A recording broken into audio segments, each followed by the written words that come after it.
The old man entered his cottage, which was built on the slope of the hill. He found his wife in extreme distress. She was sitting at the fire weeping and refusing to be consoled. "How unhappy am I!" cried she. "Did I not entreat thee to not go away tonight?" "What is the matter then?" inquired the husband, quite composed. "Scarcely wert thou gone," she said, sobbing, "when there came 2 noisy travellers to the door. Unthinkingly I let them in. They seemed to be a couple of genteel, very honourable people. They were dressed in flames. You would have taken them for will-o'-the-wisps. But no sooner were they in the house than they began, like impudent varlets, to compliment me, and grew so forward that I feel ashamed to think of it." "No doubt," said the husband with a smile. "The gentlemen were jesting. Considering thy age, they might have held for general politeness." "Age? What age?" cried the wife. "Wilt thou always be talking of my age? How old am I then? General politeness? But I know what I know. Look around there, what a face the walls have. Look at the old stones, which I have not seen these 100 years. Every film of gold have they licked away. Thou couldst not think how fast, and still they kept assuring me that it tasted far beyond common gold. Once they had swept the walls, the fellows seemed to be in high spirits, and truly in that little while they had grown much broader and brighter. They now began to be impertinent again. They patted me and called me their queen. They shook themselves, and a shower of gold pieces sprang from them. See how they are shining under the bench. But what misery! Poor Mops ate a coin or 2, and look, he is lying in the chimney, dead. Poor Pug! Oh, well a day! I did not see it till they were gone, else I had never promised to pay the ferryman the debt they owe him." "What do they owe him?" said the man. 3 cabbages, replied the wife, 3 artichokes, and 3 onions. I engaged to go when it was day, and take them to the river. "Thou mayest do them that civility," said the old man. "They may chance to be used to us again." "Whether they will be used to us I know not, but they promised and vowed that they would." Meantime the fire on the hearth had burnt low.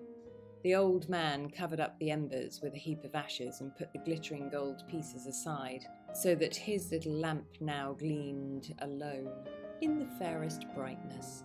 The walls again coated themselves with gold, and Mops changed into the prettiest onyx that could be imagined. The alternation of the brown and black in this precious stone made it the most curious piece of workmanship. "Take thy basket," said the old man, "and put the onyx into it. Then take the 3 cabbages, the 3 artichokes, and the 3 onions, place them round little Mops, and carry them to the river. At noon the snake will take thee over. Visit the fair lily, give her the onyx. She will make it alive, as by her touch she kills whatever is alive already. She will have a true companion in the little dog. Tell her not to mourn. Her deliverance is near. The greatest misfortune she may look upon as the greatest happiness, for the time is at hand." The old woman filled her basket and set out as soon as it was day. The rising sun shone clear from the other side of the river, which was glittering in the distance.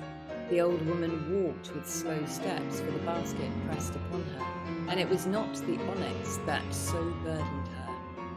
Whatever lifeless thing she might be carrying, she did not feel the weight of it. On the other hand, in those cases, the basket rose aloft and hovered above her head. But to carry any fresh herbage or any little living animal she found exceedingly laborious. She had travelled on for some time in a sullen humour when she halted suddenly in fright, for she had almost trod upon the giant shadow which was stretching towards her across the plain. And now, lifting up her eyes, she saw the monster of a giant himself, who had been bathing in the river. It was just come out, and she knew not how she should avoid him. The moment he perceived her, he began saluting her in sport, and the hands of his shadow soon caught hold of the basket. With dexterous ease they picked away from it a cabbage, an artichoke, and an onion. and brought them to the giant's mouth, who then went his way up the river and let the woman go in peace. She considered whether it would not be better to return and supply from her garden the pieces she had lost. And amid these doubts she still kept walking on, so that in a little while she was at the bank of the river.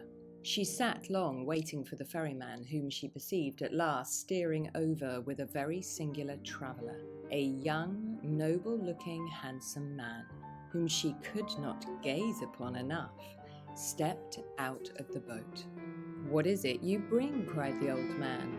"The greens which those 2 will-o'-the-wisps owe you," said the woman, pointing to her. "Where?" As the ferryman found only 2 of each sort, he grew angry and declared he would have none of them. The woman earnestly entreated him to take them, told him that she could not now go home, and that her burden for the way which still remained was very heavy. He stood by his refusal and assured her that it did not rest with him. "What belongs to me," said he, "I must leave lying 9 hours in a heap, touching none of it, till I have given the river its third." After much higgling, the old man at last replied, "There is still another way. If you like to pledge yourself to the river and declare yourself its debtor, I will take the 6 pieces, but there is some risk in it. If I keep my word, I shall run no risk." "Not the smallest.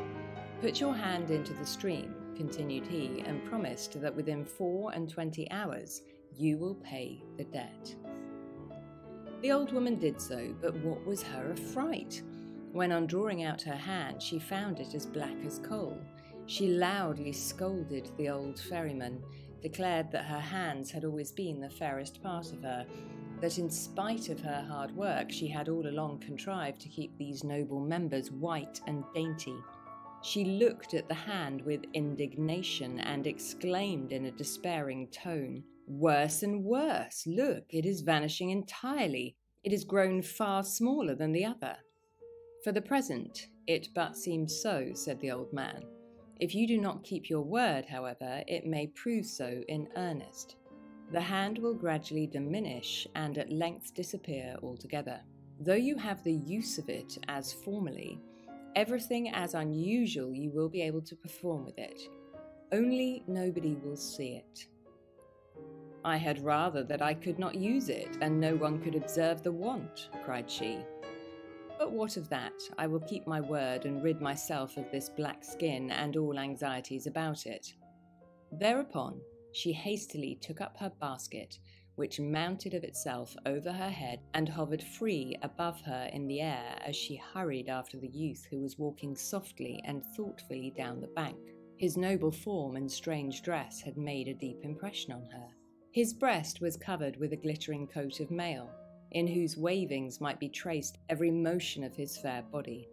From his shoulders hung a purple cloak, around his uncovered head flowed abundant brown hair in beautiful locks.